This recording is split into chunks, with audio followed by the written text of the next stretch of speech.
Hello, hello, hello, and welcome to season 2. Oh my God, I took a nice break. I'm so excited because I was exhausted, like all of us were. And what was I exhausted with? Sitting in the house, watching Netflix, look at myself, looking at the wall. But here we are. It's January, it's 2021, and those of us that are listening and watching, we survived. We're here. I'm happy. So I'm so excited to start the new season. And this season is called Love, Loss, and Liberation. And you're probably wondering, what is she talking about? Well, you're going to find out a little bit more in a minute. But there was something important I wanted to share with you that I heard on the news today. And I just wanted to bring it up. There is a new, and I think this is really important, so please share this.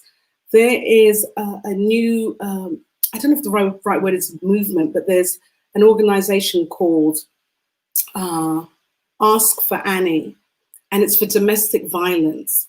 If you know anyone who's struggling with domestic violence, you can tell them to walk into any pharmacy in the UK. There are over 5,000 pharmacies participating. And if they go in and they say, Ask for Annie, they know that this person is struggling and needs help. And they will take them to one side, call the police, or get them whatever help that they need. So I heard that earlier, and I thought that would be really important to share, because, you know, sometimes we all know somebody that needs help. So, you know, in this challenging time, we've got to reach out and support each other, whether it's a family, whether it's a friend, whether it's a neighbor, whether it's just somebody you know, you could just slip a note through the door. So again, it's called Ask for Annie. Okay, guys. So welcome. I'm cold, so I'm wearing the big jumper today. I'm getting cozy because I'm going to get warmed up for our next guest. Oh my goodness. Let me tell you, this woman is awesome. Let me say it again. This woman is awesome, and it's for many reasons. Her name is Buckso, and Buckso is a really interesting individual. And if any of you have been reading my posts in Joy of Connection, my group, I talk about spinning plates, multitasking, doing lots of things. And Buckso was guilty of that, right? But I think she's doing things a little bit differently now. So we're going to bring her on and talk to her. So come on, Buckso. Hey, thanks, Michelle. Good evening, everybody. Thank you for joining us. Yes, good evening, my love. How are you? I'm really good, you know. I am really good. I mean, it feels weird because during this crazy time, I think people are kind of scared or afraid to say they're feeling good or they're doing great because, well, you're not supposed to be, are you? How can you be? I mean, the world's going to shit, you know, people are losing jobs and their relationships and all of that. And how can you be good? But I think when you are in that mindset of constantly maintaining your equilibrium, your vibration, your energy, it becomes your default. You know, I am great. And whatever you're saying out loud and whatever you're declaring out loud will come to pass, you know, and the universe has to say, and so it is. Well, we're going to get to that juicy stuff. We're going to get to all of that because you're like me, you know, you got to talk about it. It's in your veins. I got to get it out. I got to let the people know what they don't know. You know, if they know it a little bit, we need them to know a bit more. But what I want to start with is just to have you introduce yourself in terms of one thing. Where are you from and where do you live? Okay, so I was born and raised in the UK. My parents are first generation immigrant Indians. So I was born one of 6 kids born into a first generation Punjabi family. And I live currently in the Midlands, UK. All right. So do you remember how we connected, where we met? I wouldn't say I remember the exact day and the precise environment on moment in that time, but I know it was definitely through a networking group that That's we right. met. So I was massively networking, up until this last year. I was Yeah. networking quite a lot, so it would definitely have been there. Yeah, the networking guru. And we've got the lovely Lenka Daisy sending you love and Lenka, yes, she said she would join us tonight, so thank you for that, Lenka. She's over. I forget where she is in Europe at the moment. Saying Over hi in to you Europe. as well. Hello, lady, she's saying. Hello, And hello, Eva. Hello, thank you for joining. Eva saying hi as well. Thank you, ladies. We love a little lady love back in here. So, I'm so excited that you're here for many reasons. And one of the things I wanted to ask you about, and I just want a brief answer here because we're going to get into it a bit more, but do you have a regular ritual or even a spiritual practice that you do on a daily or weekly basis? Just most brief. definitely.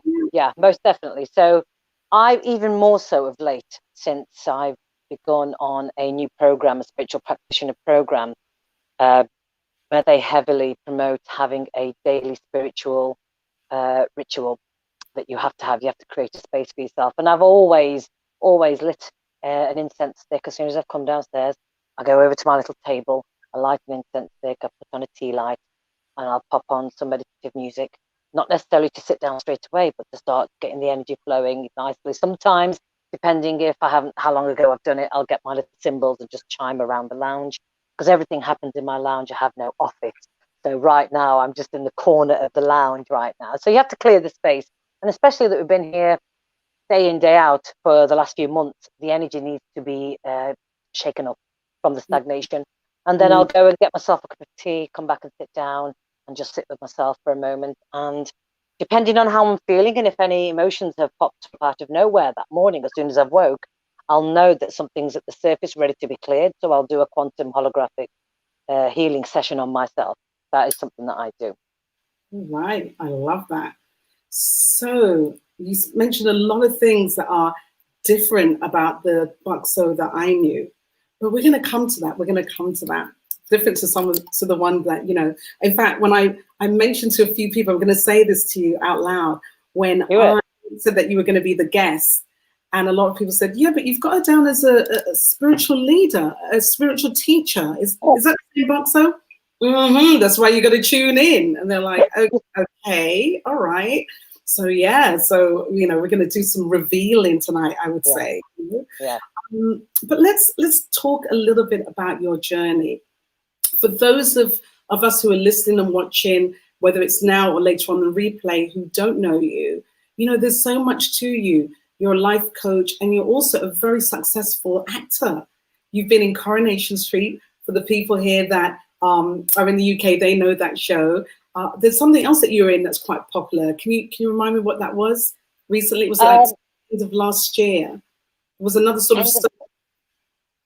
Well, I've done all the soaps. I've been on all the soaps that are on in the UK. I've done dramas like Unforgotten and recently filmed Doctors. So Doctors, thankfully, when lockdown came to an end and then we had a pocket of time to film, I was fortunate enough to get a little job back on Doctors. So it was very, very strange to go back onto the on set with the new rules and regulations in place.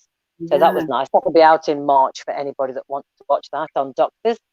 Okay, all right. Well, we'll pop that into the chat afterwards so we make sure people know what's going on. So, I mean, apart from the soaps, I have done this. I did Aladdin as well. People will know Aladdin. That was out in 2019. That was amazing. You watched Aladdin and you didn't see her, go back. She's in the very beginning. It's a nice scene, so you gotta check that out. So I've done this. So I've done this for a few years with the acting. Not many, only about 12 years. I started quite late in life, and It was something that I'd always wanted to do as a child, but I never really knew how it was going to happen. I realize now, thinking back and looking back, just how much I was actually practicing the law of attraction way back then. I just knew deep down inside that if I took the path that my parents would want me to do, which would be an arranged marriage and all my future depicted and arranged for me, if I took that path, I knew it would bring me to a place of, well, desolation. I would have been, oh gosh, I just wouldn't have been who I needed to be. And I don't know where that came from, because out of six of us, I was the only one that had this inner fire that was just like, no, this isn't right. This isn't for me. I can't do this.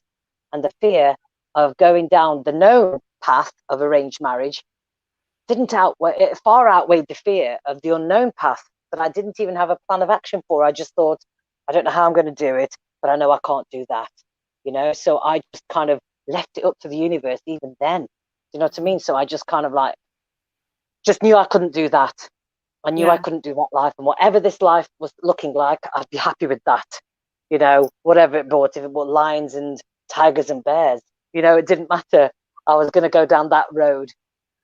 Yeah, you just stepped out on faith.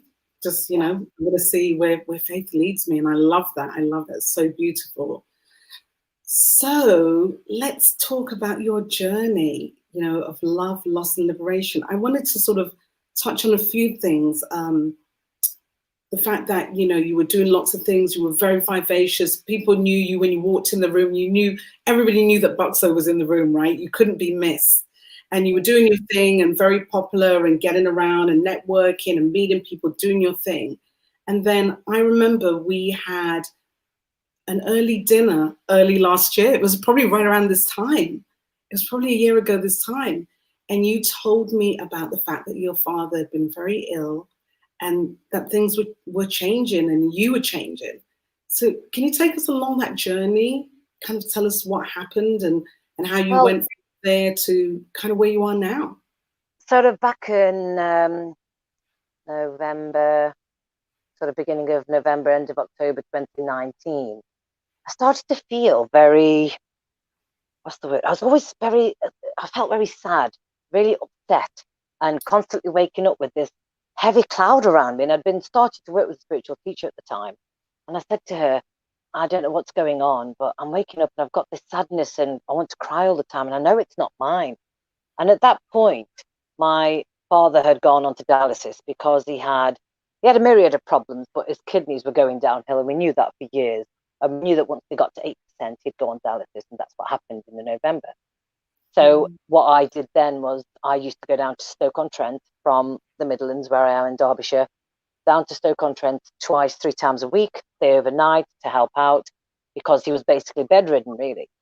And it was during that time that it started to happen. And she said to me, your father's higher self is communicating with your higher self. I was like, why? Why me out of all 6 of us? I've not had a great relationship with him, and I hadn't had a great relationship because I'd chosen the path that I'd chosen. And that path, for those who don't know me, meant that I broke away from the cultural expectations of marrying into an Indian family, and I married a Caucasian chap, an English guy. We've been together in May, it'll be 23 years we've been together. And that wasn't meant to be, you know, that wasn't meant to be the plan of action. So I broke away from tradition way back. And of course, I lost my family in the process. So we didn't have a great relationship. So I was thinking, but why me then out of 6 of us? Why is he coming to my higher self and trying to say, because this is what he's saying, he was trying to say sorry. He was wanting to apologize. He was wanting to reach out to you, and your higher self accepted. And I can only imagine that's because out of the 6 of us, I probably am the most spiritual and always have been throughout my life. The last, 30 years, I've always had this interest in other things, other worldly things. So I continued going down and working with her as well on the process. In hindsight, I was kind of being prepared for his passing, because January 28th in 2020, he passed away. And there was no shock and no surprise there. We knew, we thought the year before when he got pneumonia, we thought we'd lost him then. So we were lucky to get another year with him. And he always said, if I made it to 75, I'd be very happy.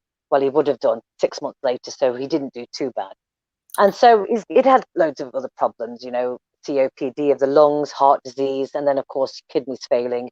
He blessed him, he didn't stand a chance.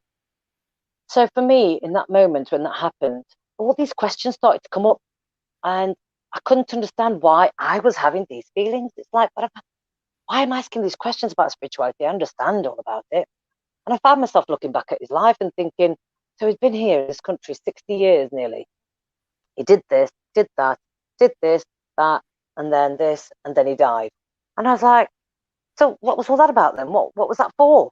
You know, and I started to question everything. And I started to want to know the answers and get deeper and deeper into what it was all about. And after March, when lockdown happened, my God, I don't know what the hell went on, but my body decided. I know that we were going through an ascension process within the whole of the Earth's energy and everything, but I'd been diagnosed with rheumatoid arthritis back in 2016. I don't think I've got rheumatoid arthritis. To this day, I still don't think I have. And it proved itself this last year when the pain in my body became unbearable. I couldn't walk.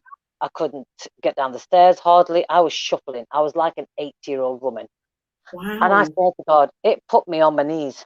It put me, I wouldn't say I had a nervous breakdown, but I had a breakdown of sorts. And I didn't know what the hell this is all about.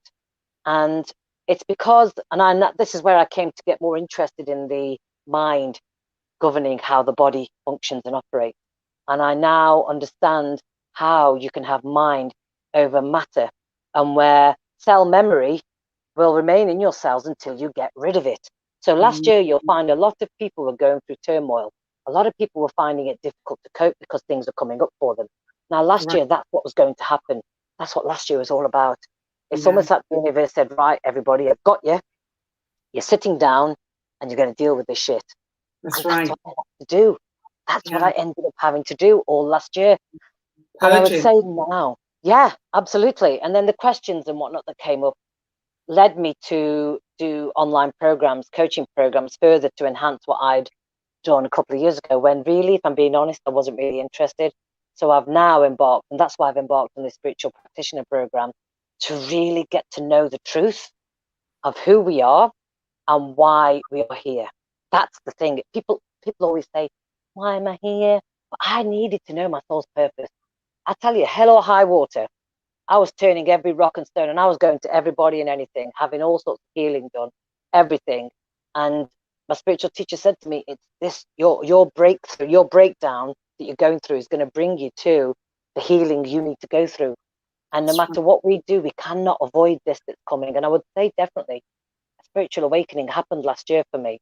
And so much so to the point where I was happy to give the acting world up. I was happy to give all of that up because I knew I've got to talk about this to people. I've got to speak to people, tell them that grief, the end of anything, whether it's the end of a job that you've loved, the end of a relationship, the end of somebody's life, the loved one's life, anything that comes to an end has grief attached to it.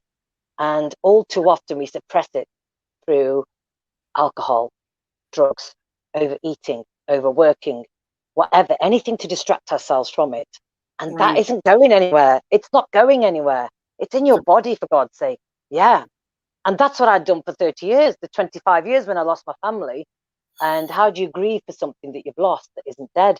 You know what I mean? And so all of that sort of stuff. And then I closed the heart center down. Yeah. I closed down the heart center to cope. There's lots of us out there. I know there's lots of people out there who will have closed the heart center down. I became an alpha female. I became this brash thing that everybody saw in networking events, gregarious. It wasn't fake because I do have that personality, but I tended to, looking back, probably tended to do a bit too much, which was just part of me trying to speed up the process of getting folks to like you, want to stay with you, be around you, you know, and that's not going to happen going forward. I don't need to do that anymore. I've got rid of that element of me, the anger. Oh my God, the anger that I had all those years was unbelievable. And my husband suffered as a result of it. My kids got the brunt of it as well. I'm not ashamed to say I wasn't a nice person to live with. It resulted in sort of a few ructions within my relationship that I had to then look at 7 years ago. And it made me take a look at myself and put a mirror to my face because I knew I was partially responsible for what was going on in my environment. And now I know we are wholly responsible. We are fully responsible for everything that's going on in our environment. We are not the effect. You know, there's the universal laws that we talk about within the spiritual practitioner. Everything has a polarity to it. Okay, what goes up must come down. What goes in has to come out. Do you know what I mean? So when you talk about being the cause of something, the effect of it is what's happening in your life right now. Okay, that's the effect, is what's happening to you in your life. So we have to know that somewhere along the line, however many years ago it was, we were the cause by creating a choice in that moment. Yeah. So, Buckso, I mean, there's so many wonderful nuggets of what you said there. I mean, it's a lot. It's a lot. And that's how I describe it. You know, this has been a year of peeling back. You know, we've got some comments here. Aura's saying 2020 has been a blessing for spiritual awakening and self-inquiry. Absolutely. Absolutely. Thank you for sharing that. You know, a lot of, you know, I hear people going, oh, it was the worst year ever, blah, blah, blah. If it was really bad for you, maybe you weren't taking a look at yourself. You weren't taking the time to just sort of look at what was going on. Maybe it was bad for you because you've had family that was sick and ill. There are different reasons, but if you've been in a space and you're not sure where you are, stop, be still, start asking some questions. That's definitely what I did last year. My God, I'm sure I put a stone on in weight, if not more. But this is what it was, because I couldn't move. It was like the universe had said to me, you are staying put. It's helped. It's helped that we had lockdown and I couldn't go anywhere. I'm sure I would have gone mental even more so, knowing that I could go out, but I couldn't because physically I couldn't move. But you see, the old me would have forced myself to go out in pain still, to go and be somewhere, because I didn't want to, you know, I want to keep the momentum going, because if I stop spinning that plate that you've talked about, it's going to break. If I don't keep turning that bloody plate around, it's going to break. And it's like, no, let the plate break. It was meant to bloody break. Stop trying to spin 5 plates with 2 fingers, you know? Yeah. And it's like, stop trying to interfere with what the law of the universe is trying to do. I mean, one thing that massively started my whole thinking process was, I had a bit of my philosophy that came to pass, and the download, whatever you want to call it.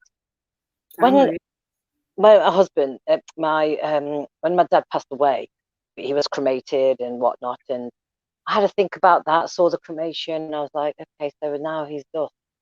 Okay, so people make jewelry out of that, don't they? Wonder how they do that. So of course there's about 1 to 4 grams of carbon in our bones before we die. And of course, when that's cremated in the ash, they use the ashes to create a diamond in a lab. And you can grow a diamond in a lab environment in about 9-10 months. That's about £3,000 minimum. So people create jewelry out of their loved ones in a diamond through that process.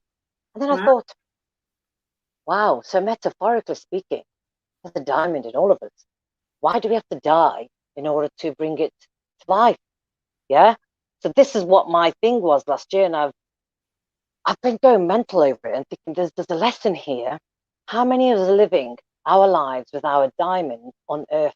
The diamond, the true essence of who we are. The many facets of that diamond that go around all create something. Yeah. We've all got aspects of ourselves that we are keeping hidden. The ability to trust, the ability to feel empowerment, the ability to have the positive mindset, or the being fearless, you know, or judgment, trust, all of these different facets I was making of this diamond within. And if we revealed all of these facets of ourselves, surely we would live a life more fulfilled and in a life full of the potential that we've got now, right? Why do we allow the external factors? That's why diamonds are so precious, because they're bored out of the rock face deep down. You know, that's where we've got our diamond within, the true essence of us, our solar plexus, our soul lives there. And we've got to live this life. We're only here for a short time. That's right. We've got to make sure you shine bright. You've got to, and I think what's really important about that shining is that a lot of people think that in order to shine, you've got to be sort of like, here I am, I'm here, I'm shining, I'm doing my thing. You can be as quiet as a mouse and shine like a beam in light. Absolutely, because it's what a diamond just needs to sit there. It shines. Put the right light on it, and it just shines. You know, comes yeah, out and people put see this, it. If you're a gem, yeah, people see that in you. You don't have yeah, to put it out there. People yeah, feel it. They'll see it. feel They'll it. sense it. Exactly. And they can only do that when you chip away the debris, the years of your self-belief, the self-talk, the environmental factors that you've taken on by osmosis, the other people's cultural expectations of you, their failed expectations of you, the conversations you have with yourself. This is where it all is. Anything that happens to us that gets imprinted in our cellular memory is happening before you're 7, 8 years old. You know, that inner child work. I used to poo-poo inner child work. I used to hear people talk about it and be like, inner child smile. You know what I mean? Toughen up. This is what you've all got to. You think you have to be tough. Women think they have to be an alpha female in order to succeed in their field and their industry, and you don't. You just need to be in your truth. You need to know your truth. How do you know your truth? By revealing the many facets of who you are and getting the reactions from your environment. And if they're not the right reactions, then you're not in the right environment. Are you happy with that? Right. Are you complaining about your life?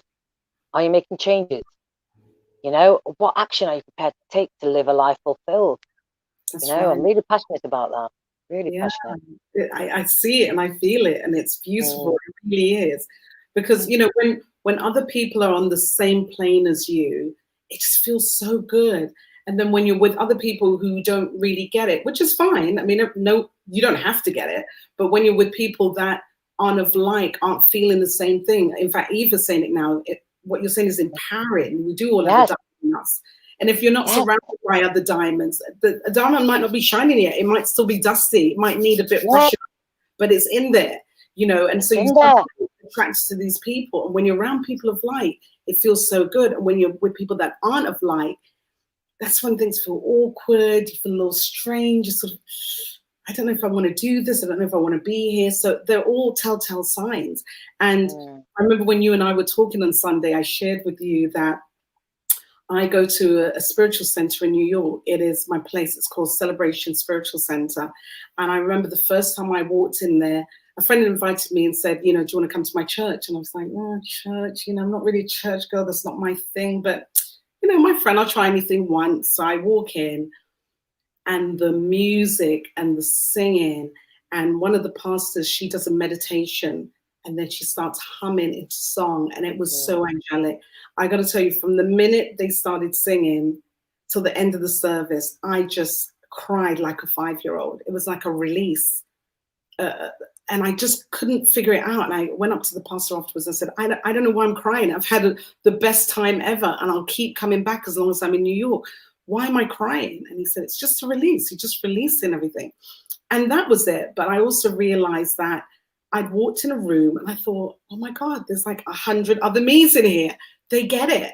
You know, they're spiritual. They're not necessarily only attached to the Bible. Yes, I look at the Bible, but I also look at other teachings, lots of other things that make me who I am. And I felt like there were other people in the room. I was excited. I was like, oh, there's more of me. There's more of me.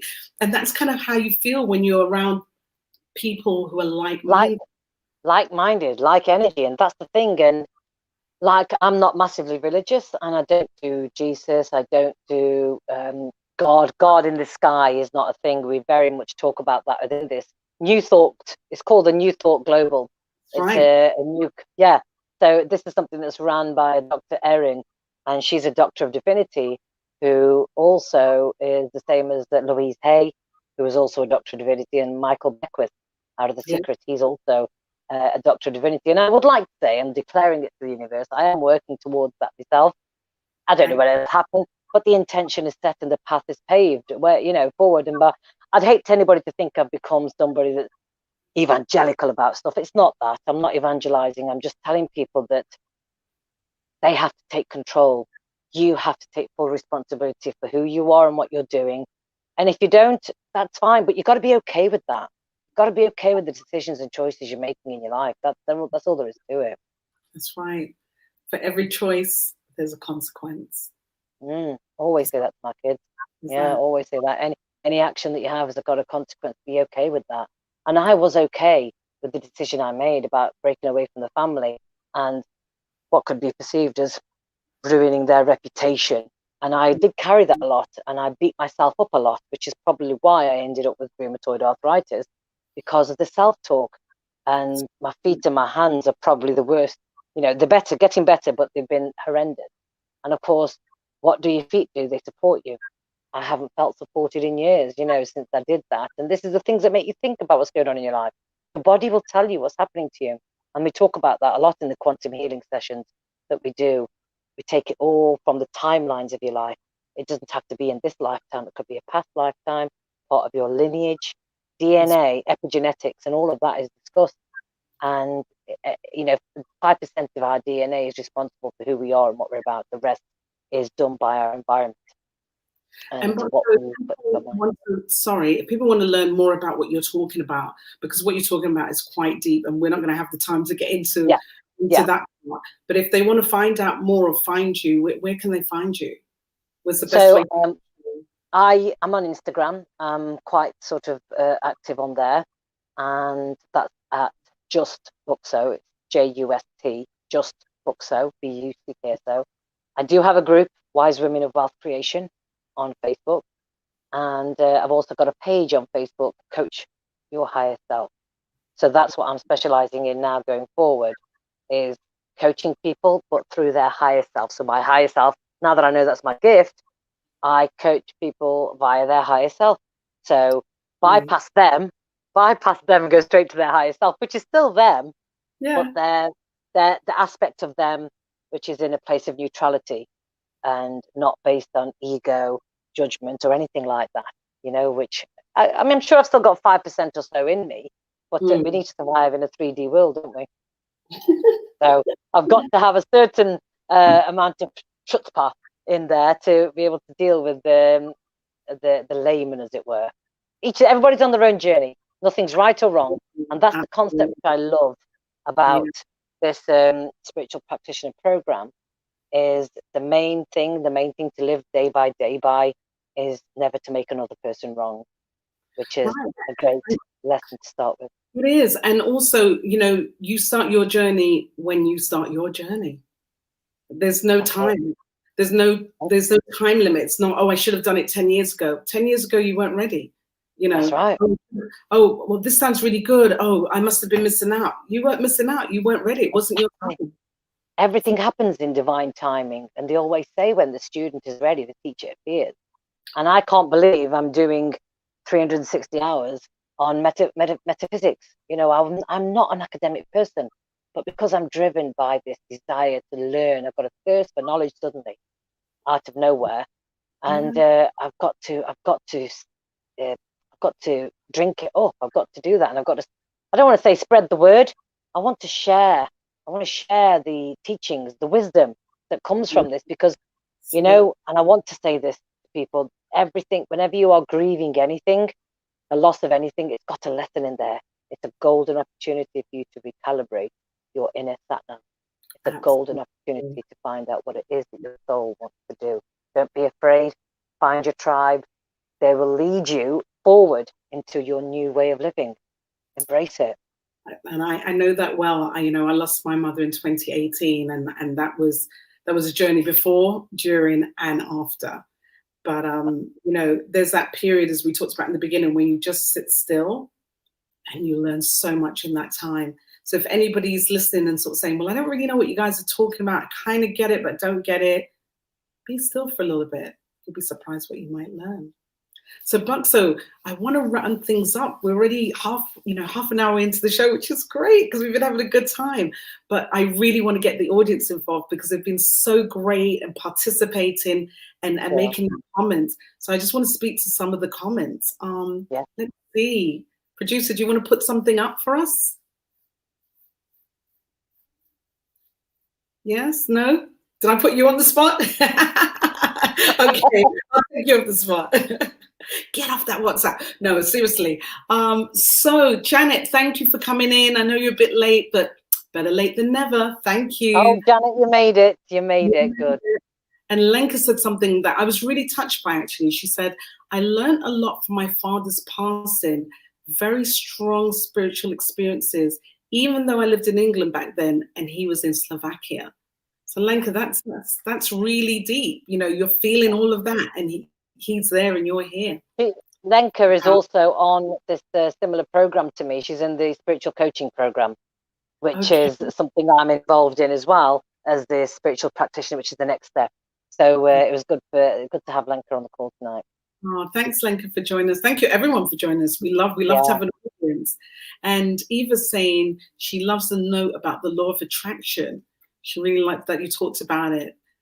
So, you know, that's really, really, people just enjoying this. And Egel said to say hello. We've got Egel in the house. Who's that? Egel? I think you know her from, no? I think she knows you. She's a member of our networking organization. Okay. Anyway. Hello. That sounded very formal, didn't it? But I'm happy to talk about this with anybody, anytime. There's no holds barred. Heart's wide open. And that's the thing. I've done a lot of heart-centered work this year.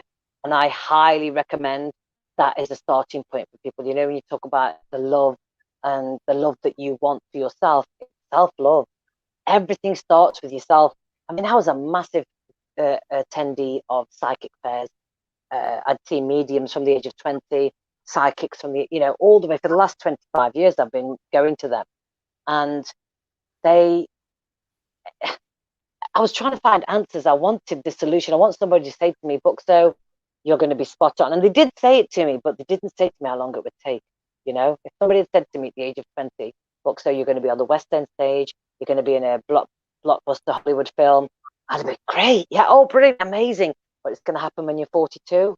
I would have been like, forget that, and I would have given up. And, the lesson there is sometimes it's not necessarily important to know when. That's why I massively believe forget about the when and the how, right? You don't need to know when, because if you were told something was going to come for you in 5 years' time, would you still have as much fire in your belly about it? Would you still have as much wind in your sails? You'd diminish human nature. You'd feel deflated. You'd feel, oh, forget, I ain't got the energy for that. Oh, sometimes it's better not to know. Just know inside you that this is your intention. This is my journey.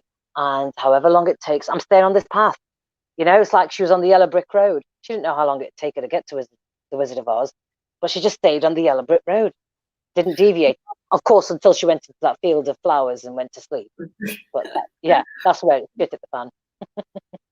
Buckso, when I'm coaching my clients, one of the things I show them is this great video of two children, and they're going on a trip with their dad in the car, and they're going to Disney World or something like this. And one of the kids is sitting in the car going, "Are we there yet? Are we there yet? Are we there yet?" That's all he's saying all the way there. "Are we there yet? Are we there yet?" And he's like, and his brother's sitting on the other side of the car looking out the window and saying, "Oh, look at those cows. Oh, they're cute. Oh, look at that building. I didn't know it was so tall. Oh, look at the people walking. Oh, look at that kite." He's enjoying the journey. He's not worried about when or the how, because he knows where he's going. But he's doing everything along the way. And the other one's just talking about what he doesn't have, when did he get it? Why is it not there? Just impatient and not really interested in enjoying the ride. So that's a really important part. Enjoying. That was a massive part for me, was impatience. I was so impatient. It's unreal. And I would say I kind of mastered that now, and I've relented. And I say it all the time. I surrender. I trust the process. That's my mantra nowadays. I trust the process. I've made a decision. I've declared it to the universe, because once you say it out loud, it's real. And I've said that I want this, and I declare that this is going to happen for me. What action am I taking? By being in spiritual practice daily, meditating daily, looking at my vision board daily, reminding myself of oh yes, this is what I want to do. Yes, that's what I want. Creating the energy, generating that energy. You cannot become, you have to embody that which you seek. That's why you hear of people that are millionaires through the lottery, right? They've never ever been mentally prepared to have £2 million in their bank. So that's why it all goes, because they don't think like a millionaire. Okay, right. And that's where it's at. That's where the discord. You've got to start thinking. I mean, not fake it till you make it. I'm not a fan of that. I've got to be honest with you. You're not going to start trying to wear Gucci and all that business to act like a millionaire. You've got to embody everything that you wish to see. If you want to have love in your life and you're single, then express love. Express love to everything and everyone. That's right. That's what you've got to do. You've got to give out what you want back. You have to do it first. It's not a, you know, a game of tag. You go first. That's right. The universe is that, you know, will only say yes to what you're saying. It doesn't know the difference between right and wrong, does it? Exactly. If you say, I'm happy, nothing ever works out for me, oh, woe is me, that's what the universe gives you back. Oh, woe's you? Okay, I'll give you some woe. I got a lot of woe to give you. You know, but if you're sort of saying, wow, you know, life is beautiful. I'm so happy. I envision myself in this wonderful relationship. Oh, you want a wonderful relationship? Let's start pushing that in your direction. You know, it's all absolutely. And you have to, like a muscle, you have to exercise this, you know, and people always say, I haven't got time. I haven't got time. Do you know what? You are never going to get the time that we've got now in order to work on yourself. You are never going to get such a captive audience. Never going to get that. Never, ever, ever. And, you know, as much as you think this is a really bad situation we're in, it is. It's not going to last forever. But you've got to know what you can do in this time right now. That's more than what you've been doing beforehand. Joe Dispenza, Dr. Joe Dispenza, another guy that I've discovered in lockdown, talks about us having 70,000 thoughts a day. And the next day, 90% of the same thoughts, right? That's because your brain needs to solve a problem. And if you don't give it something to solve, it's going to find it. And your subconscious mind is full of it. It will take anything from your subconscious and keep ruminating over it and over it again. Right. So what we have to do, because from the age of 35 onwards, he says, we become predisposed to just accepting life as it is, because you built up your life to that point and dreamed about the great job, the promotion, the family, the partner, the house, the kids. Okay, so once you get to that point of arrival and you think you've achieved things, you stop dreaming anymore. So what people do is they have those old thoughts keep coming up because no new thoughts are being created, no new neurons are being fired up. So people, we have to do the work. We have to keep the brain active, not necessarily doing Sudoku. You know, I mean, that will help. But still, imagine your life in the future. People just assume, well, I'm going to retire at 60 and then I'll get my pension and then, go on holiday every year. And then they stop thinking about the future. Yeah. So your brain will just mull over the shit that you've acquired up until then. Mm-hmm. To avoid that, we've got to keep imagining a new life for ourselves. You know, if you're going to do retirement at 60, what will that look like? You know, what will you really start to do? Imagine, just daydream, keep daydreaming. You know, we stop doing it from a young age, don't we? Well, Buckso, I've got so many questions for you, and go. So we're probably going to have to bring you back. But I need to start wrapping up. Yes. No problem. So, you know, I want to leave you with a quote and see what you think about it. But my favorite all-time singer, musician, composer, writer is Stevie Wonder. And one of my favorite songs is called Love's in Need of Love Today. And so Stevie Wonder said, love's in need of love today. Don't delay, send yours in right away. What type of love do you think you're in need of? It's definitely more self-love. Definitely more self-love. You can't get enough of that. I don't think one can ever have enough of that. And as I evolve day by day, I've changed in the last, 8 weeks. I can only love myself more and more the more I change, and it's like before it used to be electrically charged emotion where I say people are fortunate to have me in their life. They're lucky that I'm letting them into my life. And it would always be tinged with a sense of defensive nature. But now it's just like, it's a gratitude that comes with it. It's like, I'm so grateful that I'm able to be in these people's lives that I've allowed in. You know what I mean? And I am going to make that circle so much smaller going forward. I won't be doing half the running around I've been doing. I won't be ticking all them boxes that I used to feel I needed to tick. You'll see less of me, but more of me, if you know what I mean, going forward. And as we will say, less is more. Always. Thanks, Michelle. Buckso, thank you so much for sharing your journey with us. I'm sure there have been quite a few people that have been inspired. And please do me a favor and stick around afterwards and just let me know if you can, and maybe jump into the Joy of Connection group, our Facebook group, and just make some comments or response to some people, and maybe even pop in your website or however you want to be reached, whatever's the best method. But thank you so much. I will be watching your journey very closely, be checking in on you, making sure yeah, well, this is good. You can be my accountability partner. How's that? Yes, yes. Let's do it, girl. Let's do it, girl. So thank you so much for joining us in the Joy of Connection. And it's been beautiful. And we'll talk again. Hey, guys, thank you so much for joining us tonight. I mean, how amazing is that story? What a journey. And I'm sure some of you have been through a similar journey yourself. So, you know, please put some comments in here. I love this. And, you know, I just want to say, thank you for showing up. Galina, it's so nice to have you here. Thank you. And she said to keep shining and spreading the love. And Lenka, thank you for your comments. Really lovely. Thank you for joining us. You know, so happy to be here and able to share all these great stories. So if anybody has any other questions, please pop them in. But I just wanted to say to you guys, you know, if you know anyone who needs any guidance with their relationships with themselves or anyone else, just send me a direct message. Let me know. I'll be happy to have a chat, have a quick call and go through it. But again, I want to wrap up, but just reminding you about what I talked about at the beginning.